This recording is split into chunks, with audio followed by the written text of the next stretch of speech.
Good evening, ladies and gentlemen. This is Anton Wheeler, your host of Voice of the People United Community Forum. I thank you for joining us this evening on a Wednesday. We're going to be coming to you very briefly today to talk to you about a few current events and a couple of issues. I hope that you enjoy this evening's brief broadcast. I have joining me this evening, Brother Kevin Jenkins. He's always a firebrand and always has something interesting and thought-provoking to say. And before we get into the show, I just want to say a couple of things. If you are watching and you're able to watch right now live, please don't hesitate to hit like and share the show to your different groups, networks, or other people. Also, if you have any topics, anything you wish to discuss, things that you think we should be researching or talking about, please don't hesitate to give us an email at voiceofthepeopleunited@gmail.com. Inbox us at Voice of the People. You can inbox Kevin Jenkins. You can inbox Anton Wheeler. We're always looking for good topics of discussion. And we want the community, the people, to drive our discussions for the most part. We want to know what you think because your voice matters. This is your platform. Yes, we, as the host and as the co-hosts and co-founders of the show, we come together and we talk about issues that we think are pertinent, but we want to hear from you. We really do want to hear from you. So please don't hesitate. Voice of the People United at gmail.com. Inbox Voice of the People United Community Forum on Facebook. Anton Wheeler on Facebook, Leonard Wheeler on Facebook. Inbox us and let us know what you think are pertinent issues and things that we need to be talking about. And before we get started, I just wanted to take a couple of minutes to talk to everyone about what they feel they're going through after the results of the 2024 federal elections. And what I want to remind people is that it is important to understand your situation and your circumstance. You need to vote your economics. You need to vote out. Let me not say what you need to do. I would encourage you to look at your situations, your conditions, and your circumstances and weigh that on how you cast your vote. Not gaslighting, not personal attacks or personal opinions. Try. I know it's hard because we have to work and there are a bunch of things that we have to do to stay focused and to keep up in this world and make ends meet. However, please take the time to invest in studying about the people and the policies that they create that govern our lives. Please. Without further ado, give me a few minutes. We're going to bring my brother Kevin Jenkins on. We're going to have a brief discussion. We won't keep you long. I know it's one Chicago Wednesday. That's something that I like. As you get older in age, you define yourself by the days of the week and the shows you watch. I remember my grandmother used to do that. Just a joke. But I hope you tune in. Please leave your comments and questions in the feed below. And without further ado, allow me to bring on Kevin Jenkins. We're going to talk to you for the next half hour. Thank you very much, ladies and gentlemen.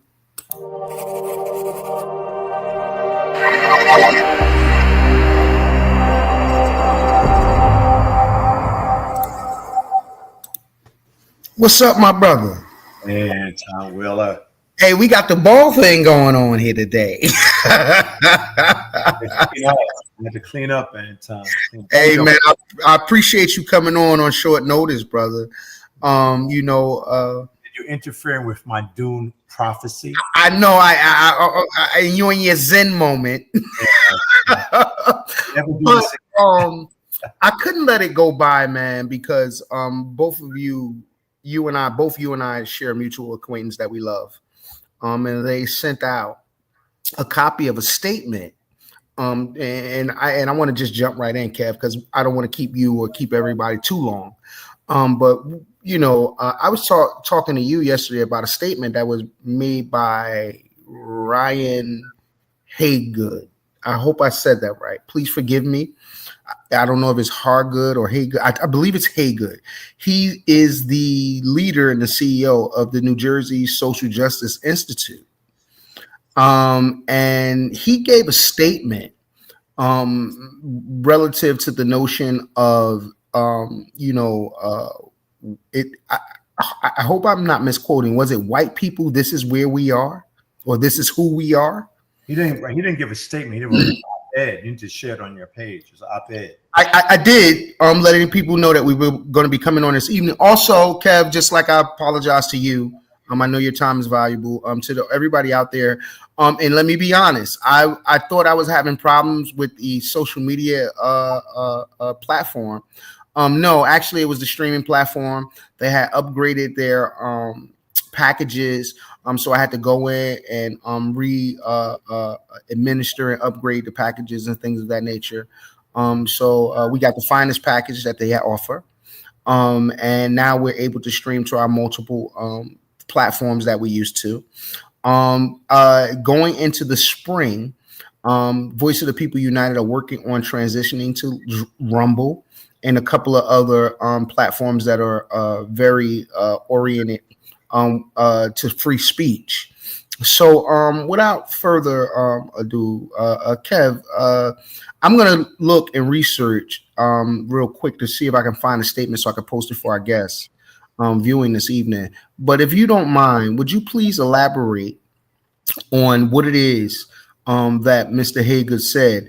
And after that, I have 5 questions for you to wrap up with regards to the current reactionary personas of individuals after the 2024 federal elections that I would like for you to give some feedback on, if you don't mind. Very brief questions.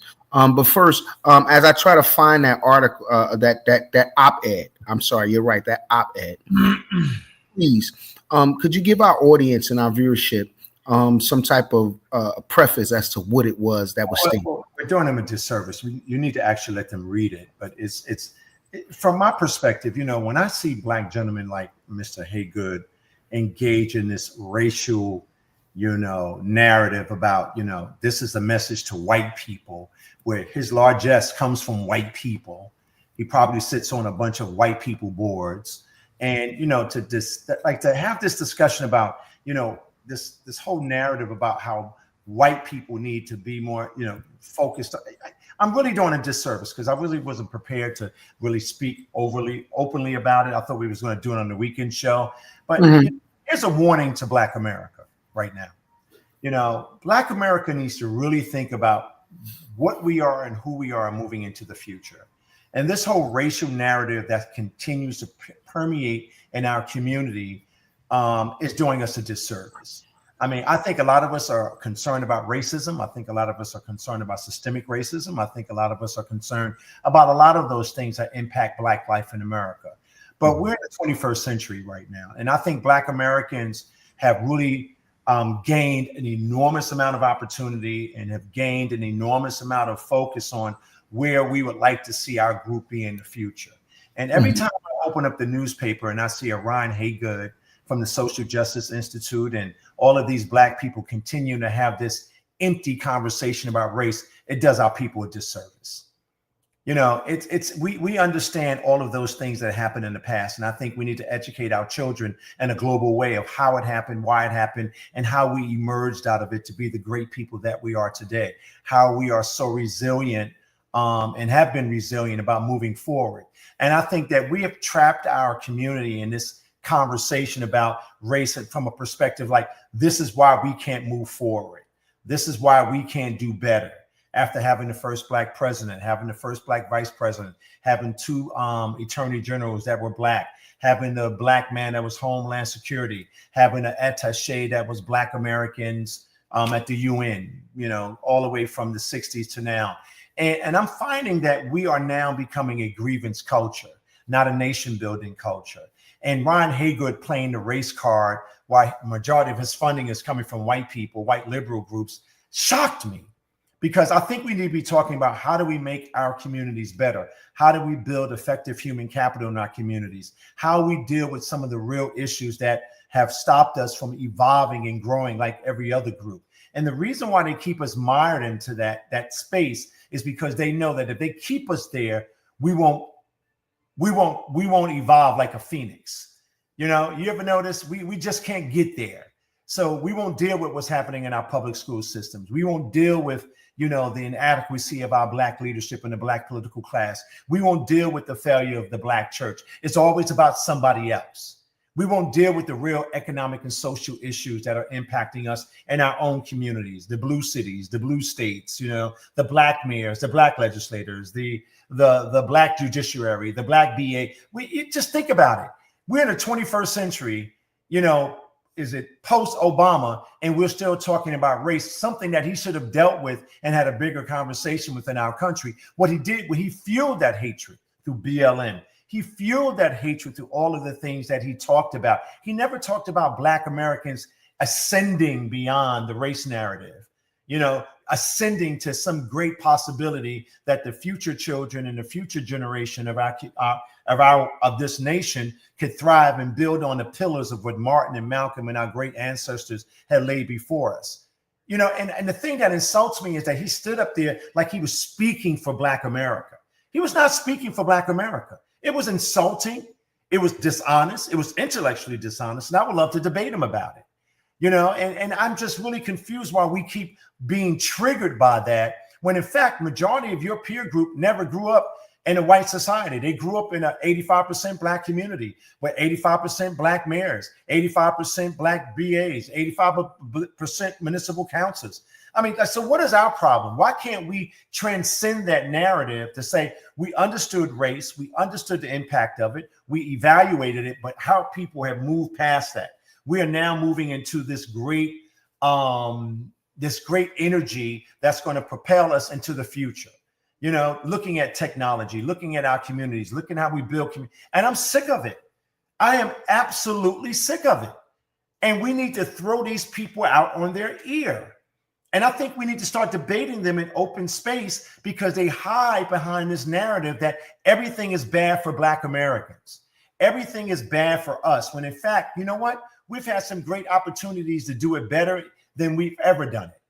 And, you know, and I'm tired of it. I think we need to kick that shit down the road and stop talking about it. Understand it, but not from a slavery perspective, but from a nation building perspective. You know, and this racial card that they keep playing only sets us back every time that they bring it up, because we're not evolving in our intellect to understand that possibility is our opportunity to transform our cities, transform our communities, and transform our families. And he didn't talk about the things we need to do as a Black Americans. He talked about what was holding us back. How is that humanly possible? How is that humanly possible? When other groups that came in here as immigrants after we built the country are moving beyond us, the illegal immigrant was a protected class over us.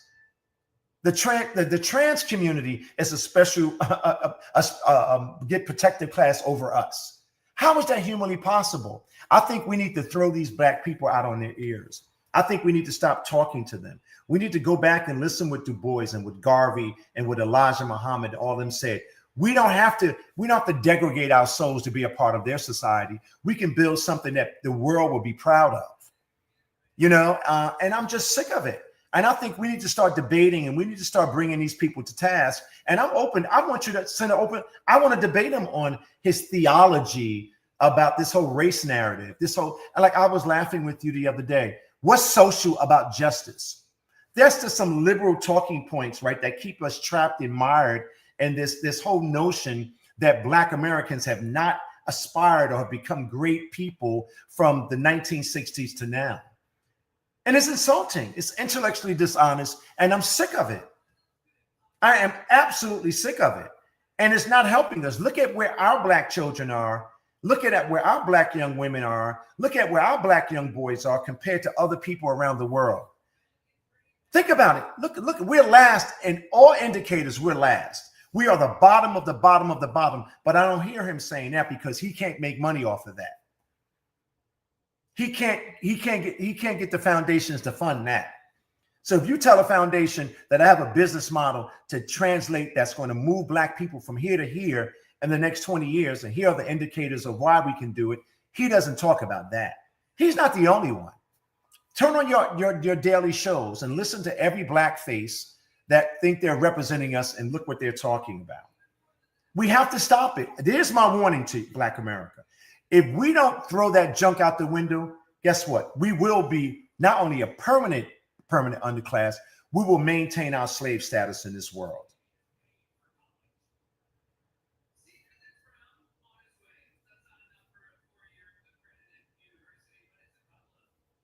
We can't hear you. I'm sorry. I was just trying to get the article. And like you said, we should Just read look it. at the caption. Memo, white America, this is who we are. What is he talking about? No, but hey, Kev, you know what I didn't get to talk with you about with regards to the presentation? At the top it says opinion. Then it says memo to white America. So when that's an adjective, it should both be capitalized. And then it said this is who we are. Opinion. You understand? You see the setup. Opinion is here and opinion is here. And then you have here. So nobody truly understands where he's going. And please, viewership, bear with me. Kevin, I know it's going to be painstaking for you, but this is what Ryan Haygood had to say. White America, this one is on you. About 85% of Black people voted for Vice President Harris in this election.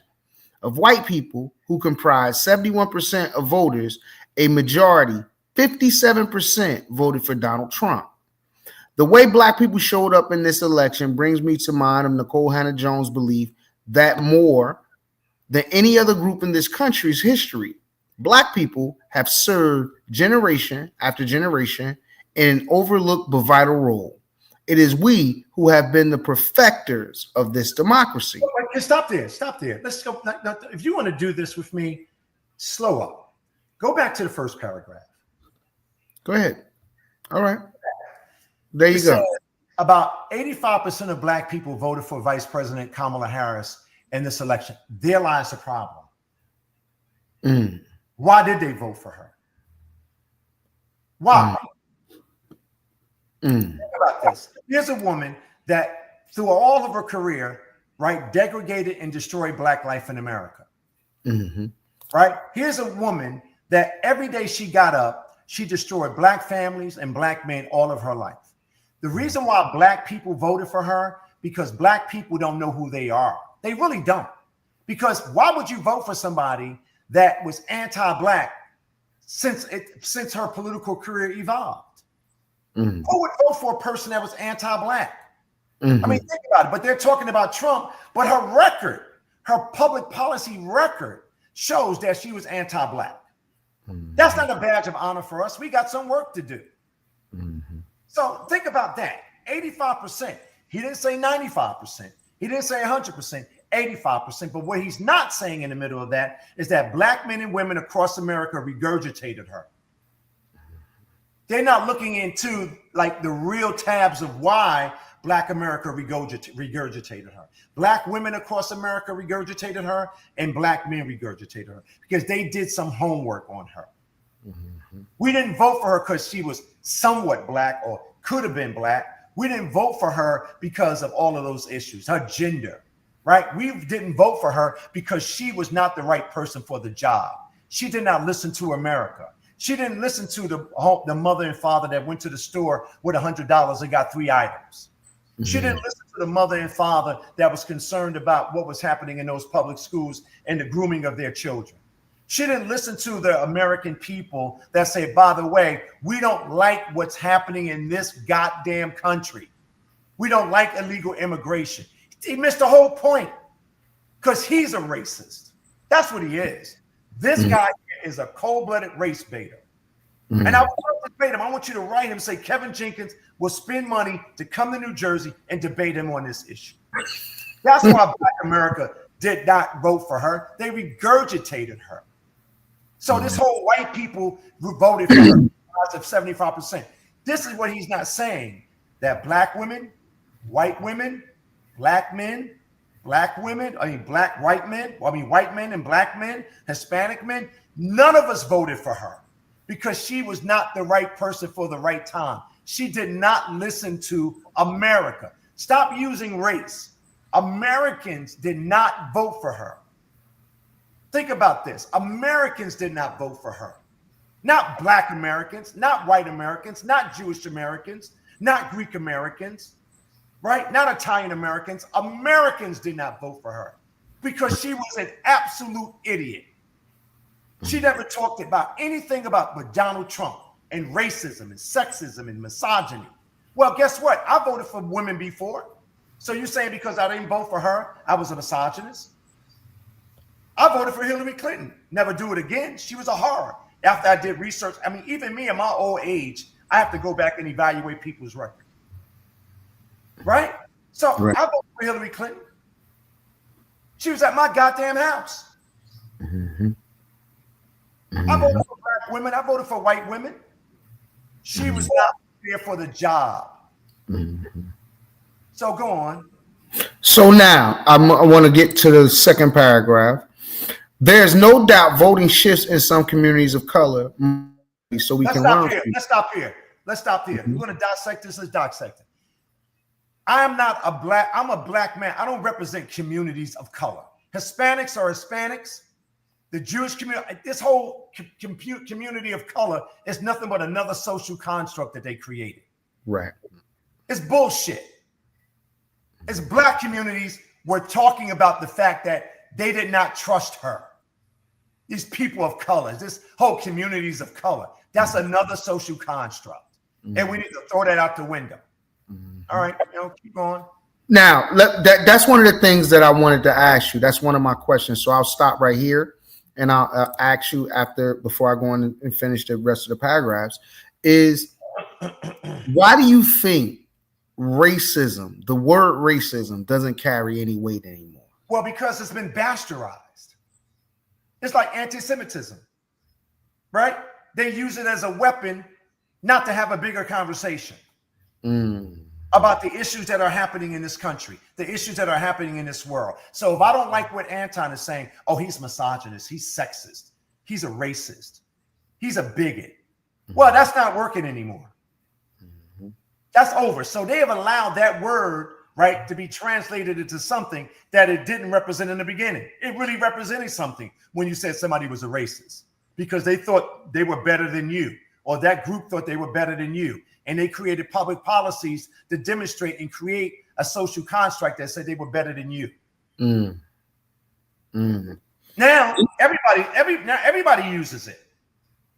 It's like a good chocolate cookie. You know what I mean? Goddamn. Everybody uses it. Mm-hmm. So go ahead. Let's go ahead. Keep moving. All right. So now, real quick.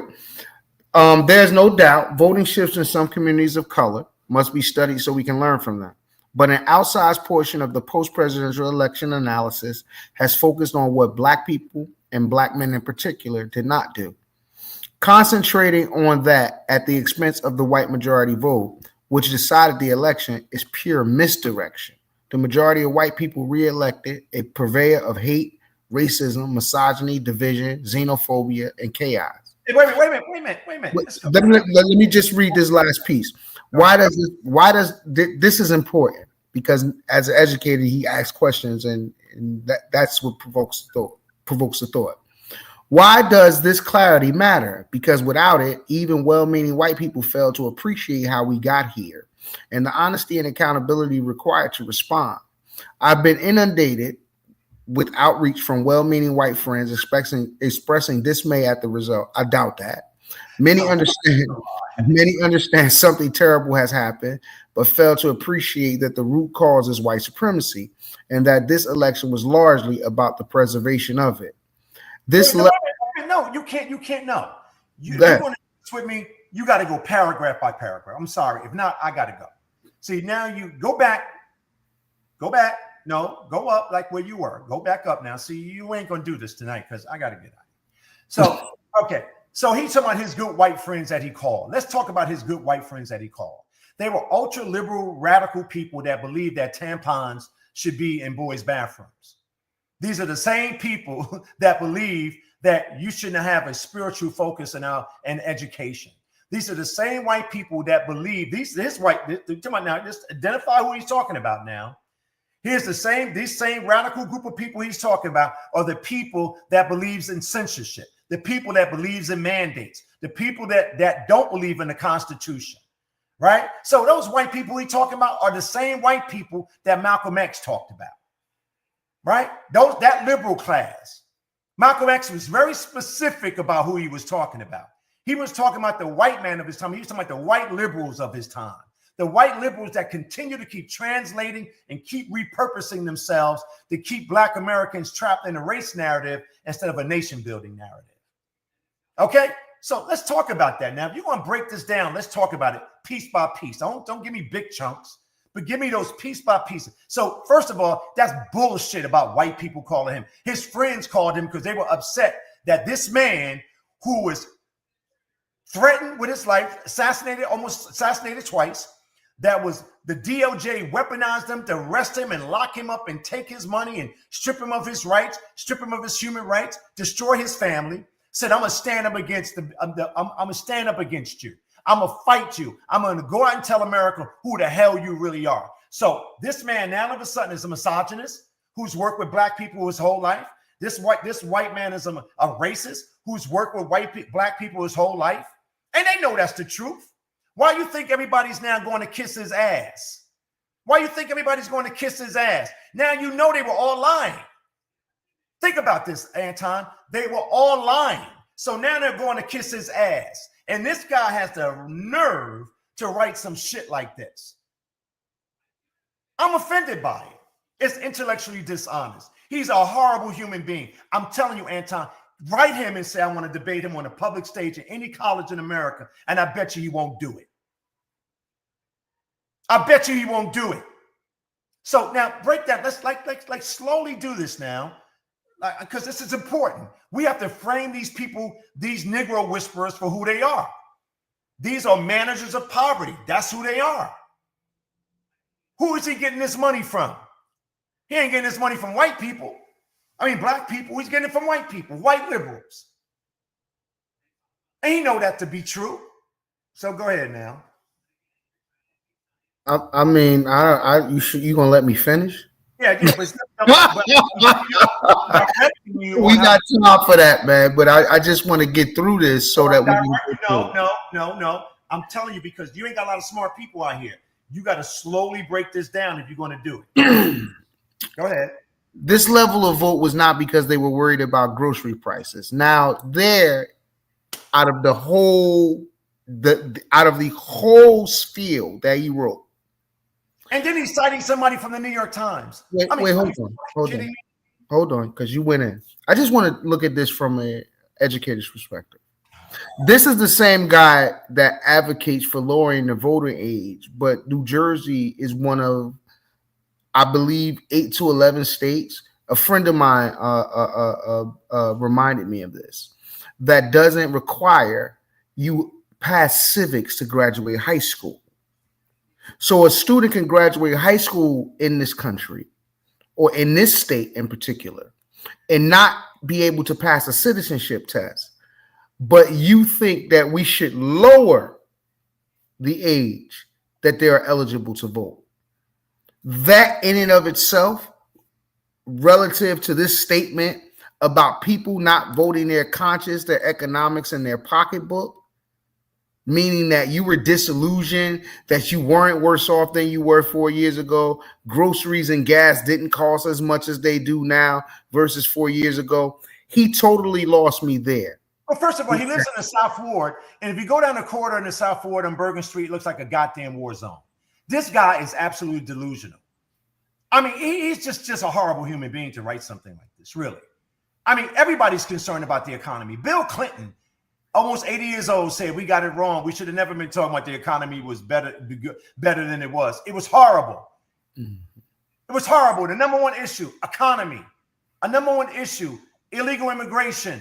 Well, he knew that because that's how he was able to, wrestle from George Bush, the father.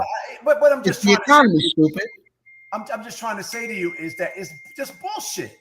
I mean, this guy is bullshit. And so now the average person would not have read this article. This article was not for the average Black guy or the average white guy or the average Latino guy or woman to read it. He just put this in the Star Ledger. Ain't nobody reading this shit anyway. But we got the opportunity to read it and dissect it for the public. These are the kinds of people I talked to you about a decade ago. These are the barbarians inside the gate that look like us that need to be regurgitated. Stop worrying about the barbarian outside the gate and start worrying about the barbarian inside. These race hustlers like him. Think about it. He said it was not about the economy. Now, I want you to understand what he just said. Think about this. It was not about the economy, where bread is $7, butter is $6, gasoline is $3.45. This man is delusional. He lives in the South Ward. So go ahead. I mean, there's nothing much I want to read beyond that point. If he told the American people or black people or people in New Jersey that this level of vote was not because they were worried about grocery prices, and because he's saying that about white people, but I'm saying that that's what it was about for me. Well, wait a minute. Let me change this. Wait, hold up. He said they were worried about white privilege, white status, and sent the message that a multiracial democracy is fine as long as they're at the top. Melanie L. Campbell told the New York Times, and wasn't Barack Obama elected twice? But he ran against two of the whitest of white people. Wait, hold up. He ran against two of the whitest white people that America could ever produce.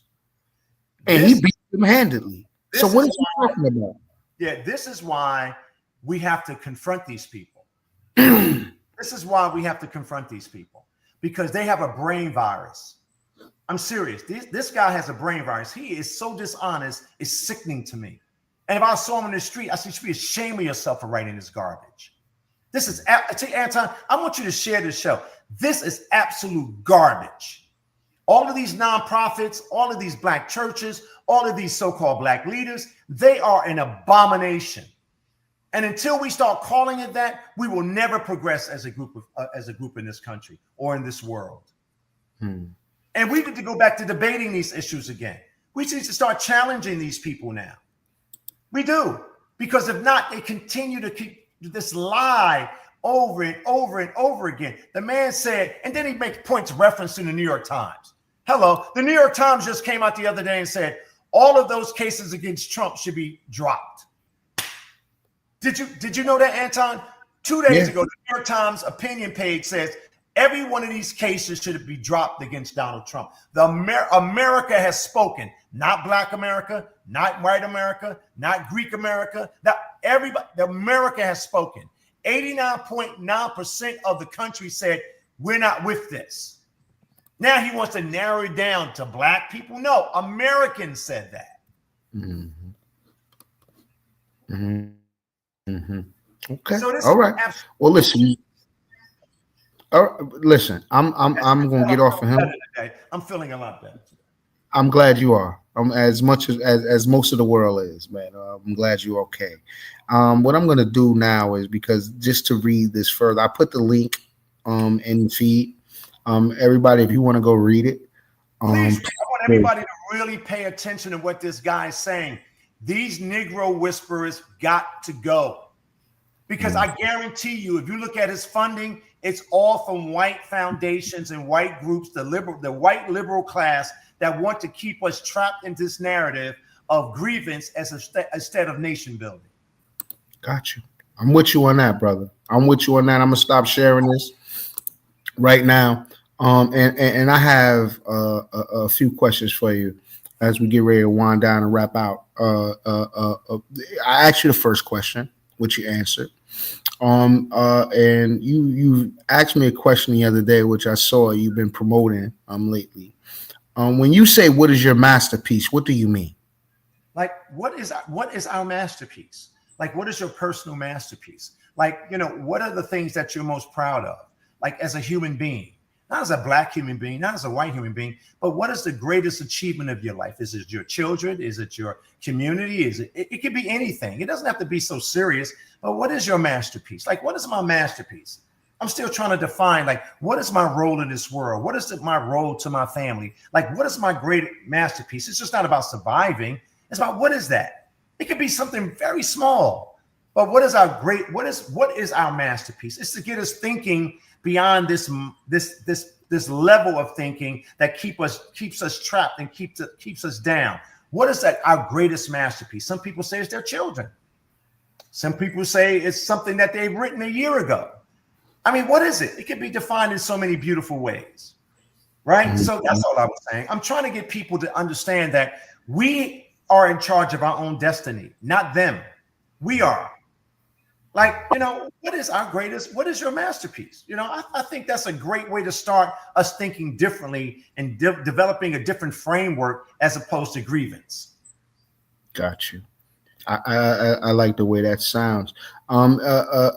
Actually, my third question: where do we go from here? How do we realign ourselves with the current political dynamic that is overtaking this country? I told you 5, 6, 7 years ago on Eric Dawson's show, if we don't deal with this black denial, this deep black denial about what we've allowed ourselves to become, what we allowed our children to become, the deep-rooted failures in our black communities, we will never aspire beyond that. We have some deep black denial, and it's not mired in this race narrative. It's about what we've allowed to happen to our kids, what we've allowed to happen in our families, a lack of morality, a lack of character, a lack of the God particle, a lack of the God courage, consciousness. It's just left the building. It's left the building, Anton. And that's the thing that I'm most afraid of, that we don't understand what we have done to ourselves because we are now locked into this whole grievance culture. Mm. So now, my last question. What does anyone need to do that is aspiring to take charge and take lead in their communities to make sure that the decisions that are made by the elected appointed officials that govern them will be in the best interest of the citizen? What do you desire for yourself? I mean, let's like strip all of that bullshit. Like, what do you desire for yourself? Do you desire a healthy community? Do you desire a safe community? Do you desire a prosperous community? Do you desire a family, a mother and father and children that can enjoy their lives in their community? You have to wait for an elected official. That's never going. I mean, think about this. Just think. What do you desire? Like, what do you desire as a human being? Do you want to live in trash? Do you want to live in hopelessness? Do you want to continue to be miseducated by your own people? I mean, what do you desire? Do you want to turn on your radio or turn on music where they call your women bitches and hoes? Where they train your kids to be thugs and thieves and criminals? What do you desire? Don't you always look at these other communities and say, well, look what they got and what we don't have. What? We can have the same thing. I know when I grew up, I had it. Why don't you want it? We were always aspiring to be great, not because of them, but because of what we know what was in our souls, what we knew what to do. I mean, think about it. It's our personal choice. It's our group's choice. It's not the white man's group choice. Why was the Nation of Islam created? Why?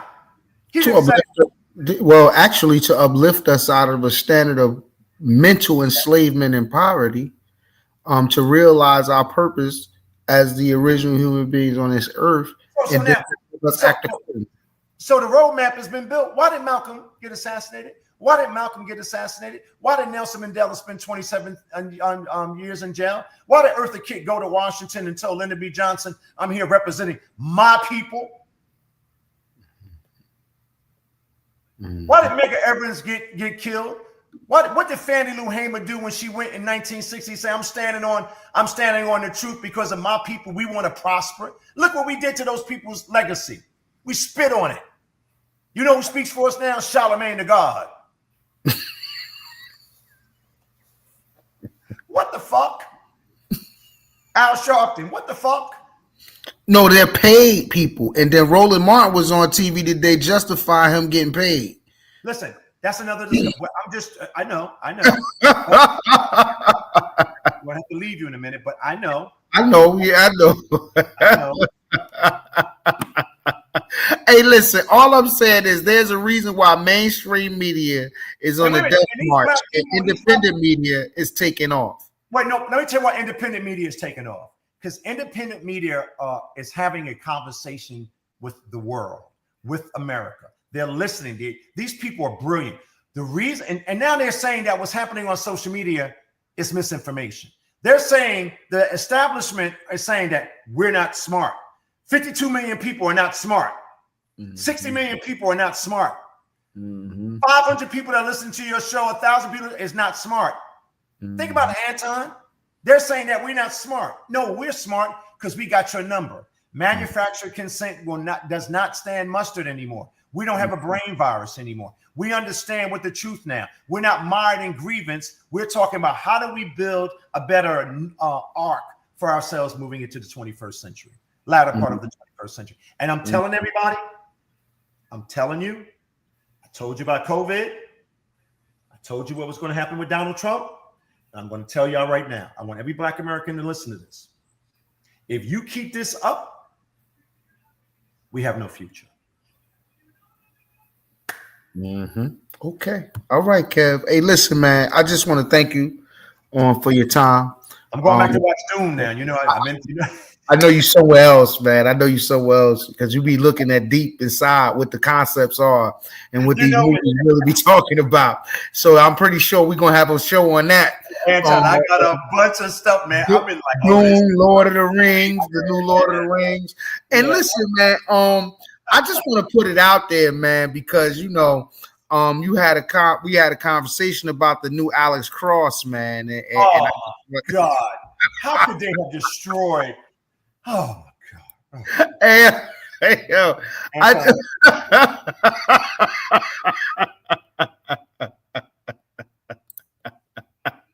see that, Anton? I was about to leave. I'm leaving. Nah, you know I had to hit you with that left hook. No. You know I had to, because Aldris Hodge is a good actor, man. I mean, he's young man. underrated. He needs his flowers, man. Let me just tell you this stuff. I've been reading the Patterson's books for how many, you know that, Anton, for years, like maybe 15 years ago, when he created Alex Cross, the character Alex Cross, this brilliant, criminal psychologist. I mean, this guy was brilliant. And this guy is really doing a good job. The first 30 minutes of the show was absolute wokeness, police brutality. They killed my brother because he was Black. Not that it was a crazy mass murderer, killing Black people, but and this criminal psychologist was going to find out who wife was just murdered a year before that. You got to know the Alex Cross story is brilliant. It's absolutely one of the best stories ever done that represents a powerful Black male, a masculine Black man, right? That was a criminal psychologist. What did they do? They laced it with all that wokeness stuff.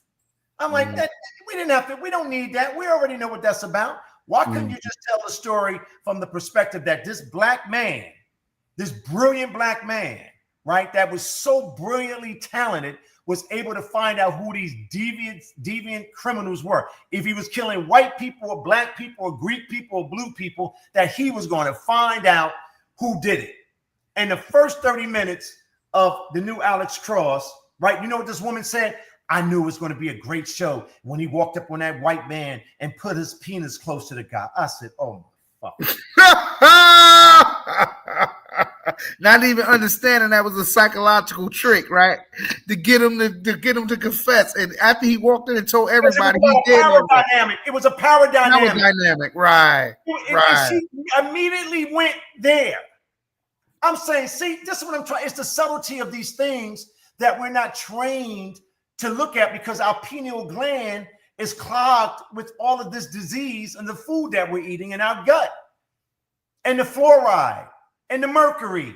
That's why making America healthy again is important, because Black Americans need to be unclogging their pineal gland so they can have a deeper perspective and insight about what they're saying, what they're looking at. I mean, these people, the first thing this Black sister said, I knew it was going to be a great show. And he walked up to him and put his penis close to him. I said, ain't this a fucking shame? right, and last question, because I want to hold true to form and let everybody get where they need to be. How do you feel about Donald Trump's cabinet picks so far? I don't feel about him at all. That was his cabinet picks. Oh, let me get this. Look, I want to tell everybody, I need everybody to stop fucking talking for a minute.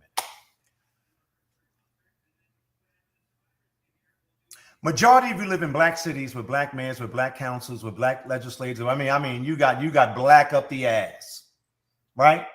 And I don't hear none of y'all complaining about those picks. He's picking the people. You know why he's picking these people? Because these people are disruptors against the deep state, right? Right? Because people think they're the ones that really make things happen. It's the people in the middle that really makes things happen. See, I want our people to be there. See, I want the undersecretaries. I want I want those people. I want to know the chiefs of staff. You want the policy. I want to know who those people are going to be. Right. See, this whole race. Now, y'all just Ryan Haygood said 85% of black people. Okay, well, those people that were out there putting their careers on the line, putting their lives on the line, like I did for 4 years. Right. And I don't give a shit. I don't care who those people are. I know when I go to represent my people, I want to go in that building because we understand and share the same principles to get it done. Now, all of a sudden, this is a new thing for black people. Well, he ain't picking no black people. Well, you had a black president for 8 years that did shit for you. You had a vice president pick that locked you up, locked your mothers up, locked your daughters up, locked your sons up, locked your children up. Are you kidding me? You voted for Joe Biden and put the worst policies in place, the second level of Jim Crow like I've never seen before. And that's all y'all talking about? Y'all should be ashamed of yourselves. Y'all are just lazy people. Lazy. Turn off your TV. You're just lazy people. Guess what? They don't even know who these people are. I know every one of those picks he picked. I know them. And they're disruptors. You know who's mad now? See, they don't understand. You know who's mad now? The deep state, the globalists, military industrial complex, the censorship complex, big pharma. Really, you want me to go on and on and on? He took Democrats. You have to understand the people he's choosing, majority of them are Democrats. Right. Think about this. John F. Kennedy was a Democrat regurgitated by the radical left. You want me to go on? I can go on now. Well, you know, it's funny when I talk to the average person, they don't even understand that the Democratic National Committee is a corporation, which in the Democratic fraud case, they were favored and they were found in favor of because they said they were a corporation and they can choose their candidates however they want. So the primary and all of that stuff is just, fluff. It doesn't matter. You're getting too deep on them. See, you're getting too deep. Now the story is, I'm going to teach Black America a lesson. Misogyny, sexism, racism, Nazism, Hitler, rapist, a man that was indicted. You know where all of those white people are going now? The people that said that shit for 8 years, you know where they're going? To him. Tomorrow I go to talk to him and say, can you forgive me? Because they knew it was bullshit. And now our people are still stuck in that. Well, he's a convicted felon. Malcolm X was a convicted felon. Nelson Mandela was a convicted felon. Now, think about what I'm saying to you now. You want me to go on? I can go on and on about that. So look at it. Look how psychologically how we're fucked up. They told us that we should demonize him. And now that it's all over, they're going to talk to him so they can maintain their what? White status. That privilege that Haygood talked about. Now, we're still mired in it, though. Here, right? But majority of our young men, because of Joe Biden, are convicted felons. Follow me now. So you're basically saying your sons and daughters have no value. You stupid. You are disgusting. Think about what I'm saying to you, Anton. 65% of black men in this country are convicted felons or have been put in front of a judicial system that was anti-black.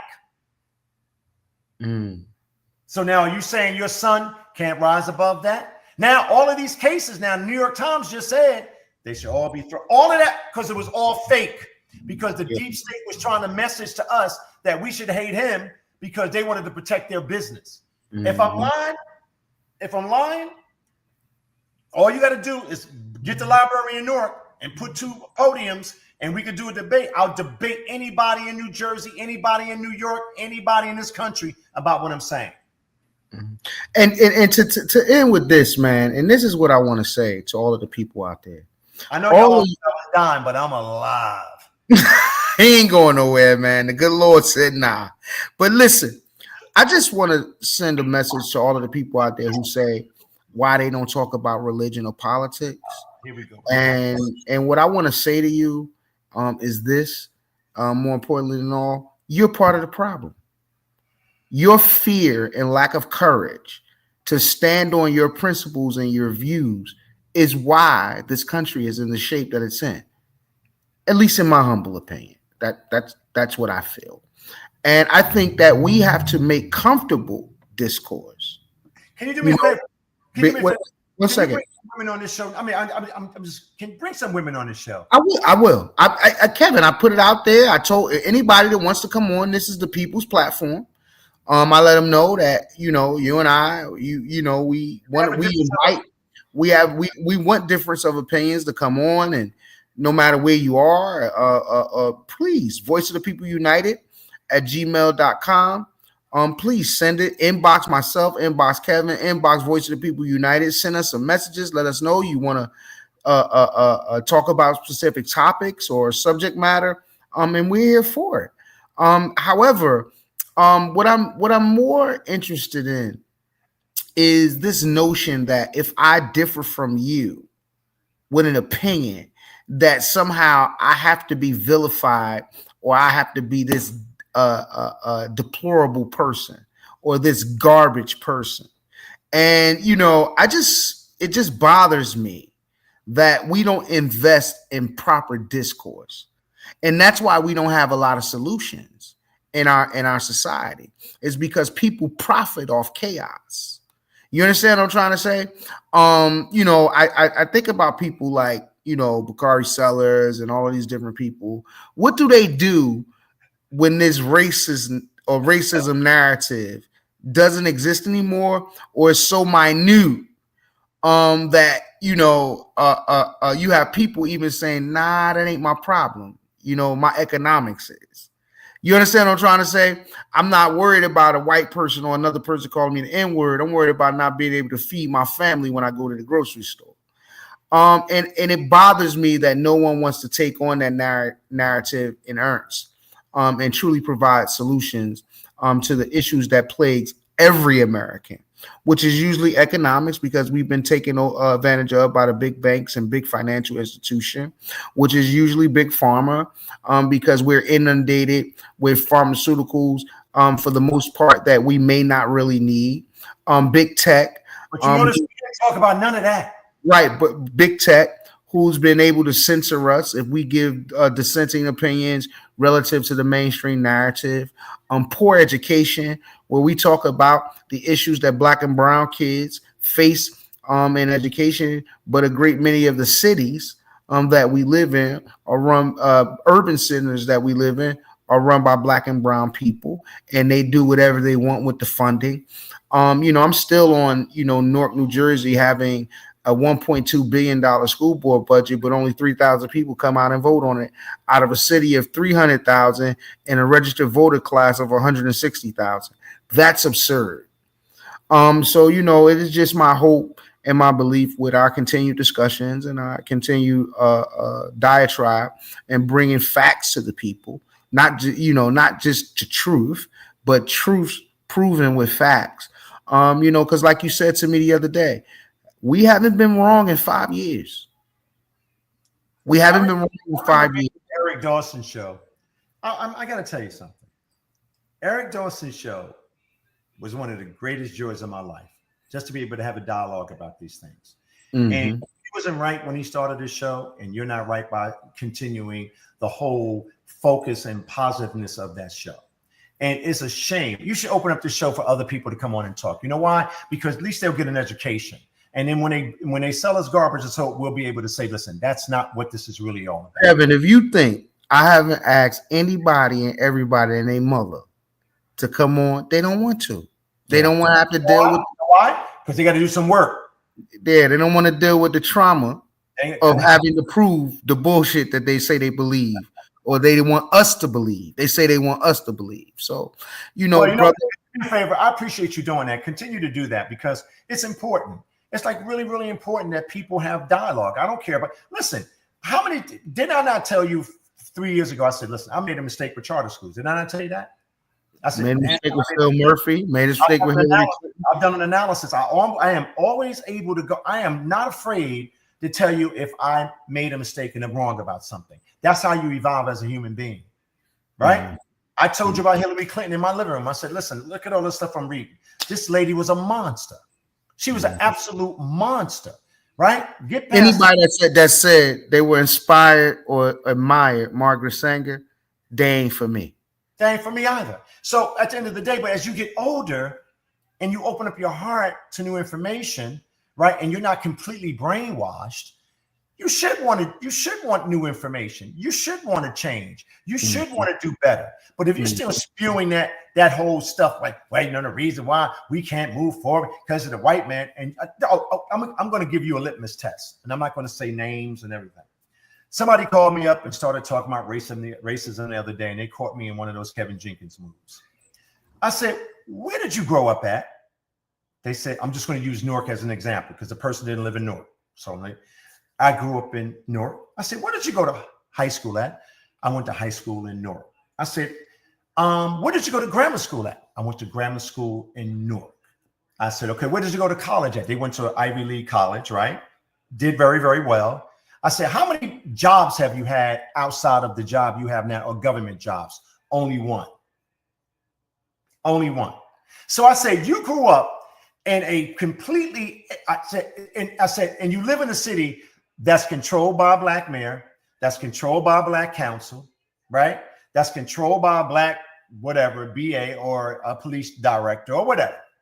I said, so you lived your whole 40 years, you lived in that space. And now that you're an elected person, right? I said, an elected person. I said, so when did you encounter racism? You see how quiet it is on the phone? You see how quiet it is on the phone?